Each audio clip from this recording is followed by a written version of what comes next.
오늘의 주요 뉴스입니다. 의대 교수들이 사직서를 제출한 데 이어 오늘부터는 진료 시간을 단축하기로 했습니다. 여기에 동네 병원 의사 등도 주 40시간만 병원 문을 열기로 결의하면서 환자들의 피해가 커질 것으로 보입니다. 해양 오염과 수온 상승으로 멸종 위기가 커져가는 산호를 소리를 이용해 살릴 수 있다는 연구 결과가 나왔습니다. 건강한 산호의 소리를 녹음해 물속 산호초 군락지에 틀어놓았더니 산호 유충의 정착률이 최대 7배까지 높아진 것으로 나타났습니다. 구글 등 빅테크 기업들이 내놓은 기상예보 인공지능 모델이 전통 기상예보 모델보다 더 빠르고 정확한 것으로 나타나고 있습니다. 하지만 인공지능의 결론 도출 과정이 베일에 쌓여 있다는 문제 때문에 기존 시스템을 대체하기 어렵다는 시각도 나옵니다. AI 반도체 시장에서 엔비디아의 독주를 막기 위해 인텔과 퀄컴, 구글이 동맹을 맺고 오픈 소프트웨어 개발에 나섰습니다. AMD도 차세대 AI 가속기를 내놨고 삼성전자 역시 차세대 메모리를 공개하는 등 글로벌 AI 반도체 경쟁이 가열되고 있습니다.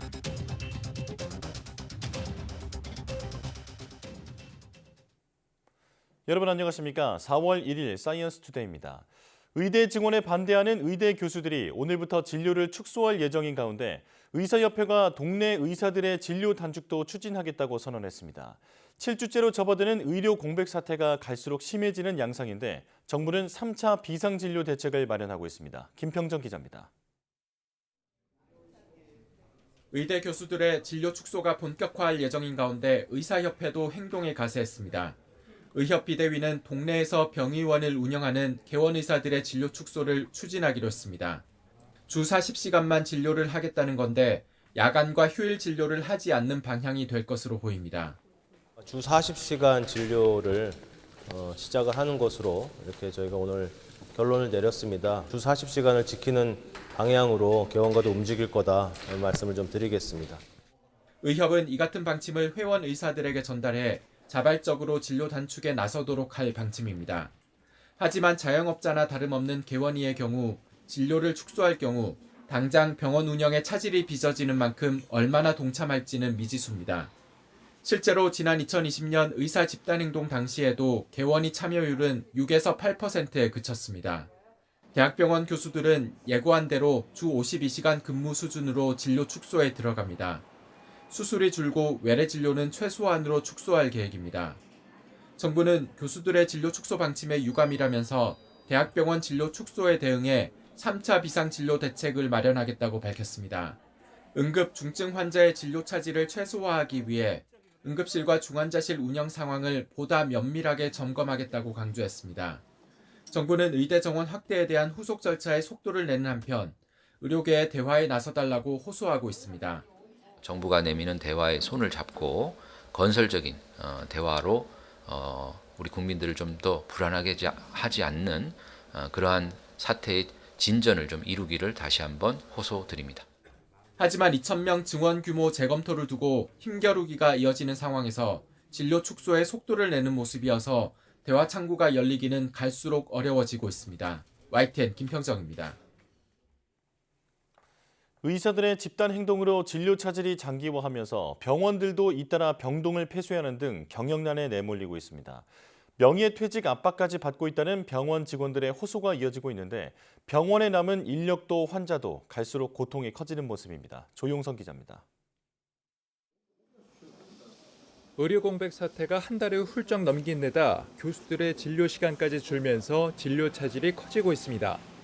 수술 건수가 크게 떨어진 상급 종합병원의 경영난도 갈수록 심해지고 있습니다.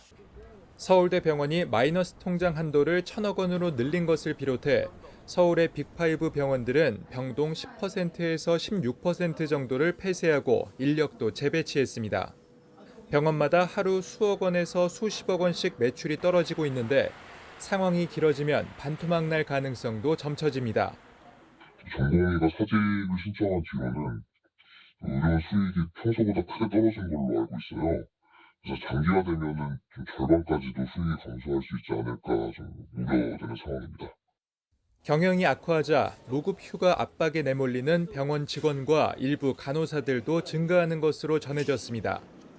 일각에서는 명예퇴직까지 거론될 정도로 일자리까지 위협받는 상황이라는 말도 나왔습니다.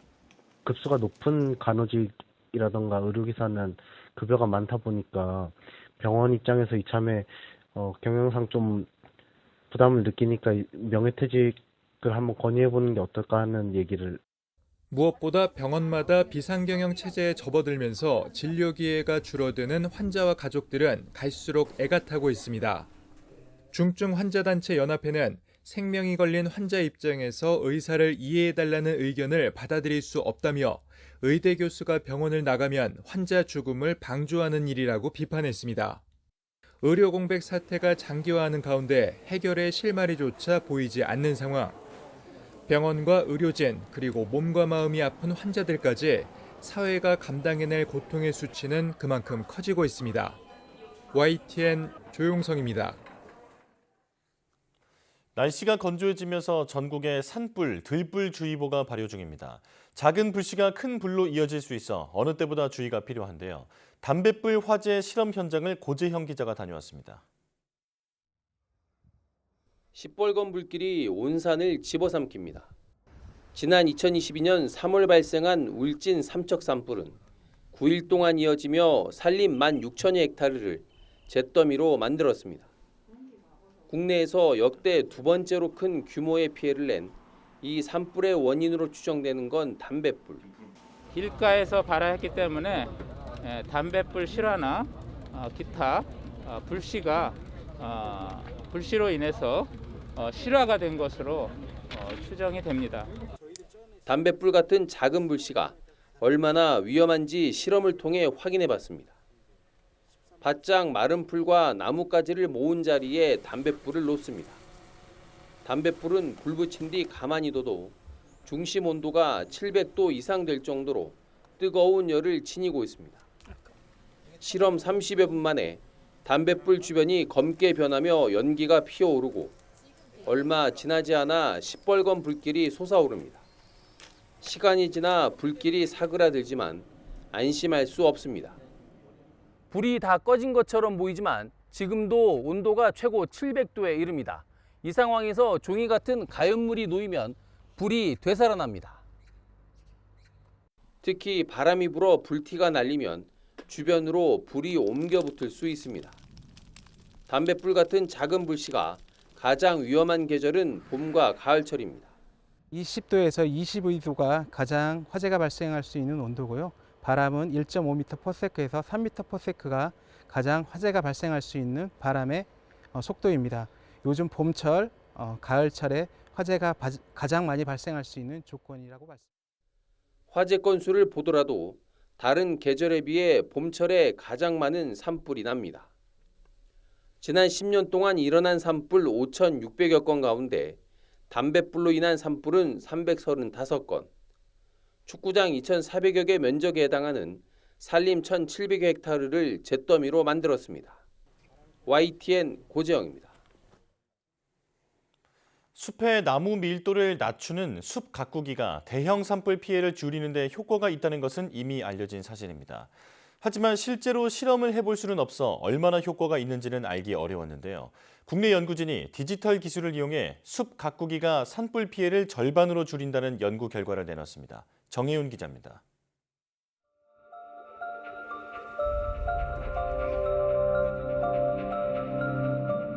대형 산불이 두 차례나 발생했던 강원도 고성군의 한 숲이 디지털로 구현됐습니다. 풀과 작은 관목, 그리고 아름드리 나무까지 개체 하나하나가 구분됩니다. 숲 가꾸기가 적용된 이 디지털 숲에는 수종별 구분과 함께 나무의 간격, 가지치기 정도 등의 정보도 반영됐습니다. 연구진은 디지털 숲에 산불을 발생시켜 숲 가꾸기 전과 후의 결과를 비교했습니다. 산불 발생 초기, 불이 확산하는 속도는 비슷합니다. 하지만 어느 정도 시간이 지나자 가꾸기 전 숲의 불길이 크게 번집니다. 나무를 타고 오른 불이 나무의 가장 윗부분을 타고 빠르게 번지는 수간화가 나타난 겁니다. 숲 가꾸기를 하지 않은 디지털 숲의 피해 나무는 전체의 60%, 반면 숲 가꾸기를 한 숲은 30%에 그쳤습니다. 숲 가꾸기 효과를 과학적으로 검증한 첫 사례입니다.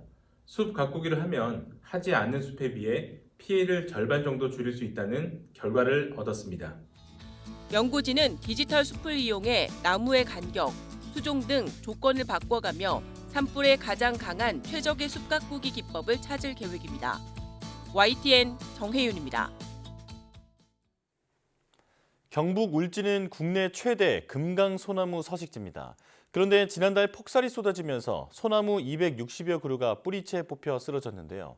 그동안 폭설이 잦았지만 이 정도로 대규모 피해가 난 것은 처음이라 원인 파악이 시급합니다. 김민경 기자입니다. 도로 옆 경사면에 아름드리 나무가 뿌리째 뽑혀 있습니다. 숲으로 들어서면 군데군데 흰 눈에 뒤덮여 무더기로 쓰러진 소나무가 보입니다. 일반적인 소나무가 아니라 유전자원 보호구역으로 지정된 지역에 서식하는 금강소나무입니다. 지난달 경북 울진에 쏟아진 80cm 폭설의 무게를 견디지 못하고 넘어진 겁니다. 집계된 피해목만 262그루에 달합니다. 예년과 달리 습기를 잔뜩 머금은 눈이 계속해서 내리면서 눈의 무게를 견디지 못해 상대적으로 취약한 능선부와 계곡부 사면의 소나무들이 쓰러진 것으로 파악되는데, 이 지역에는 과거에도 폭설이 내렸지만 이렇게 대규모 피해가 발생한 건 이번이 처음입니다. 폭설만을 원인으로 보기에는 이해되지 않는 점이 많은 이유입니다. 이 때문에 온난화로 인한 급격한 기후변화가 원인이라는 지적도 나옵니다. 최근 이상기후, 온난화 등의 영향으로 울진 산림유전자원 보호구역에 있는 금강 소나무가 기후 스트레스로 인해서 군데군데에서 집단적으로 고사되는 현상이 2015년부터 나타나기 시작했습니다. 나무는 뿌리가 수분을 빨아들이는데 기온이 상승하고 건조해지면 수분 섭취량이 줄어듭니다. 물이 부족하면 나무는 기공을 닫고 광합성을 줄이게 되고 결국은 나무가 약해지는 악순환이 생기는 겁니다. 이른바 기후 스트레스입니다. 기후변화가 제주도 구상나무에 이어 소나무 생태에도 본격적인 영향을 주는 신호일 수 있다는 얘기입니다. 산림청은 울진 금강소나무의 대규모 피해에 대한 정밀조사에 착수했습니다.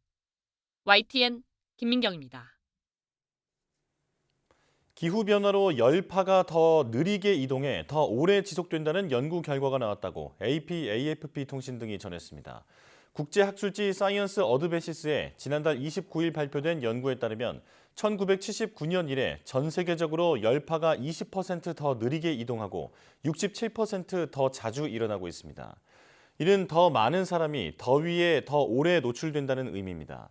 또 폭염기간 최고 기온은 40년 전보다 더 높고 열돔 현상이 나타나는 지역도 더 넓은 것으로 나타났습니다. 열돔은 고기압이 한 지역에 정체돼 뜨거운 공기가 갇히면서 가마솥 더위가 이어지는 현상을 말합니다. 기후위기로 인해 산호초의 백화 현상이 가속화하면서 다양한 산호 복원 기술이 개발되고 있습니다. 물속에서 건강한 산호의 소리를 들려주면 산호 유충이 정착하는 데 큰 도움이 된다는 연구 결과가 나왔습니다. 보도에 양회영 기자입니다. 바다의 꽃으로 불리는 산호는 사실 식물이 아니라 자포 동물입니다. 산호는 촉수를 움직여 먹이를 잡아먹지만 한번 자리를 잡으면 이동하지 않고 오랫동안 한 곳에 머물며 수백 년간 번식합니다. 이렇게 만들어진 산호초는 해양 생물들에게 먹이와 쉴 공간을 제공해주며 공생 조류를 통해 바다의 허파 역할까지 해냅니다. 하지만 바닷물 온도 상승과 해양 오염으로 산호와 공생하는 조류가 사라지면서 화려한 색을 잃고 하얗게 변하는 백화 현상이 심해지고 있습니다. 위기에 처한 산호를 되살리기 위해 갖가지 기술이 개발되고 있는데 과학자들은 특히 산호의 소리에 집중하고 있습니다. 건강한 산호초 주변에는 모여든 생물들로 인해 다양한 생명의 소리가 가득합니다.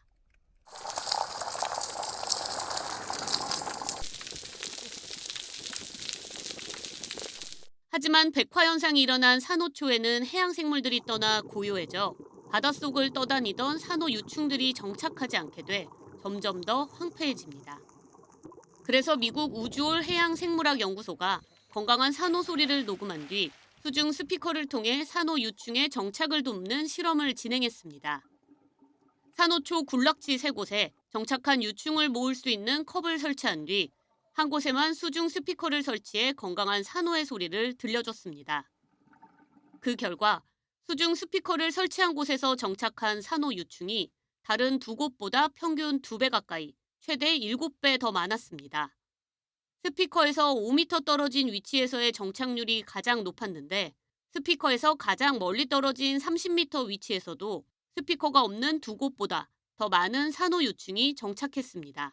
And so in the study, what we were doing is testing if you play healthy coral reef sounds underwater, if that can be used by coral larvae as a cue for settlement.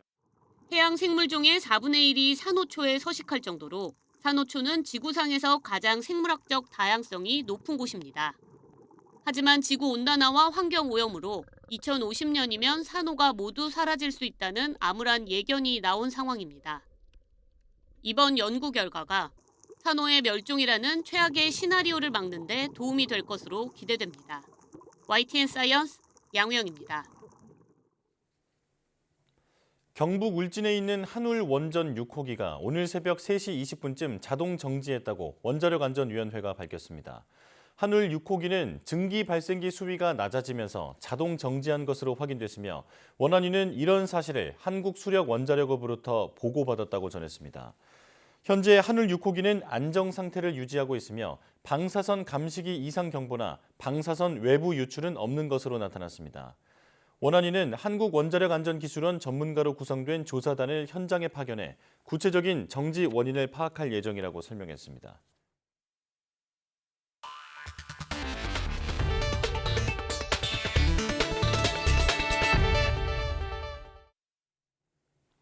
일론 머스크의 스페이스X가 위성 인터넷 서비스인 스타링크용 위성 23개를 추가 발사했다고 밝혔습니다. 스페이스X는 현지 시각 3월 30일 미국 플로리다주 케이프 커네버럴 우주군 기지에서 스타링크 위성들을 실은 팰컨 9 로켓을 성공적으로 발사했다고 밝혔습니다. 스타링크는 러시아의 우크라이나 침공 이후 우크라이나에 스타링크 위성 단말기를 무료 제공하고 미군 지원으로 서비스를 계속해왔으나 최근 러시아군이 스타링크 단말기를 대량으로 확보해 사용하면서 인터넷 연결 속도가 크게 떨어지는 등 장애를 겪은 것으로 알려졌습니다. 스페이스X는 지난 한 달 동안 미국에서 스타링크 사용량이 가장 많은 시간대의 중앙 대기 시간을 30% 이상 줄이고 피크 시간 대기 시간을 60% 이상 줄이는 등 전 세계 사용자들의 평균 대기 시간을 의미 있게 줄였다고 설명했습니다. 구글 등 빅테크 기업들이 내놓은 기상예보 AI가 전통적인 기상예보보다 더 빠르고 정확하다는 발표가 속속 나오고 있습니다. AI를 실제로 도입하는 기상청도 등장했는데 인공지능의 활약에 대한 회의적인 시선도 남아 있습니다. 최소라 기자입니다. 지난해 9월 대서양에서 발생한 허리케인 리. 하루도 안 돼 초강력 태풍으로 자라 상륙을 앞두고 북미 전역이 촉각을 곤두세웠습니다. 그런데 당시 딥마인드의 기상예보 AI가 허리케인 상륙 9일 전 태풍 상륙 지점과 시점을 맞춰 주목받았습니다. 세계 최대 기상예보 시설을 갖춘 유럽 중기예보센터보다 3일 빨랐습니다. 인공지능이 빠르고 정확한 예측을 내놓을 수 있었던 건 복잡한 수식을 풀 필요가 없었기 때문입니다. 전통적인 기상예보는 인간이 고안한 방정식에 기상 관측 수치를 넣어 해답을 얻는 방식인데 슈퍼컴퓨터를 이용해도 계산에 오랜 시간이 걸립니다.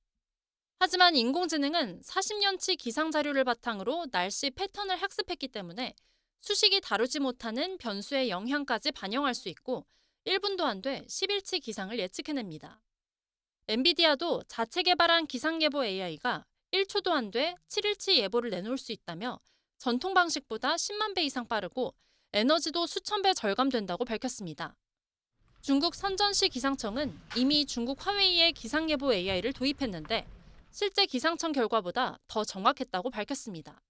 深圳气象局为我们提供了历史多年的一个高质量的再分析数据集。我们在盘古大模型的基础上，探索在区域这个尺度上的一个气象的特征，将模型的这个分辨率提升到了3公里的。 하지만 인공지능이 전통 기상예보 시스템을 완전히 대체하기는 어렵다는 시각도 나옵니다. 과거 데이터만을 학습한 인공지능은 유례없는 기상이변을 예측하기 어렵다는 이유에서입니다. 또 인공지능이 결론을 도출하는 과정을 인간이 들여다볼 수 없다는 이른바 블랙박스 문제도 지적됩니다. 인공지능이 내일 허리케인이 올 거야. 우리한테 좀 이해가 돼야 될 거 아니에요. 근데 그거를 설명해 줄 수 있어야 되는데 우리가 블랙박스가 시키는 대로 그냥 따를 수는 없는 거예요. 인공지능이 기상 분야에서 기존 시스템보다 우수한 것으로 나타나더라도 기존 시스템을 완전히 대체하기에는 더 많은 시간이 필요할 것으로 보입니다. YTN 사이언스 최소라입니다. 인공지능 AI 시대가 도래하며 글로벌 반도체 전쟁이 격화하고 있는데요. 최근 빅테크 업계에서는 AI 반도체 시장을 독점하고 있는 엔비디아 생태계를 재편하기 위한 움직임도 치열합니다. 최용주 기자의 보도입니다.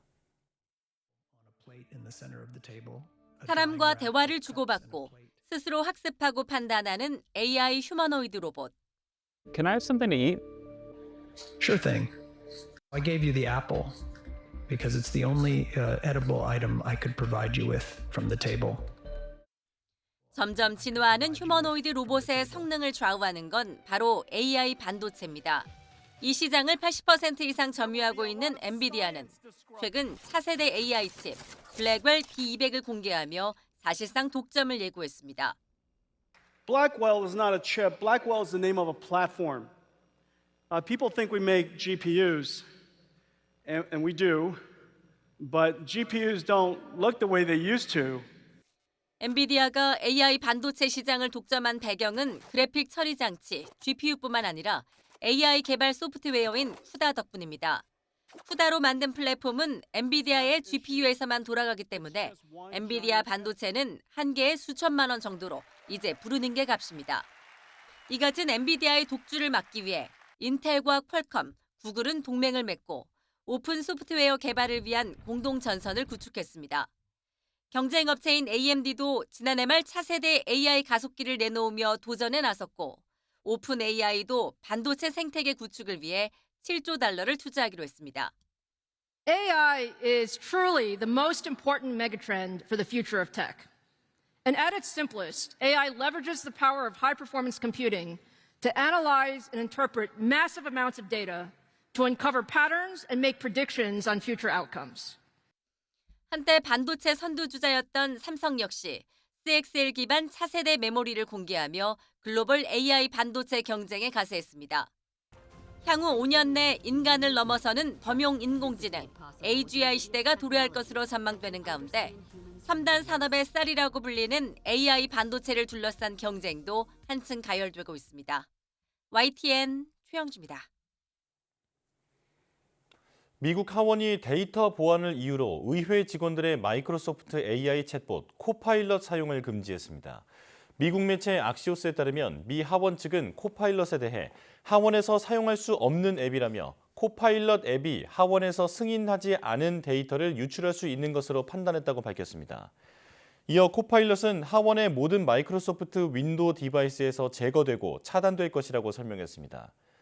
코파일럿은 사용자 질문에 답하는 마이크로소프트의 생성형 AI입니다.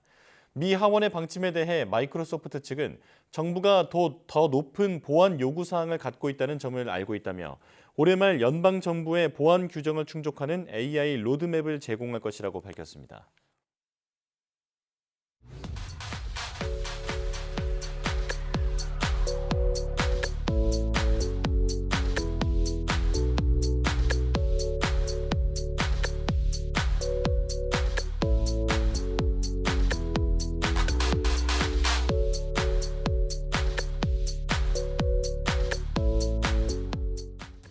산과 들이 푸릇푸릇하게 옷을 갈아입는 시기 4월입니다.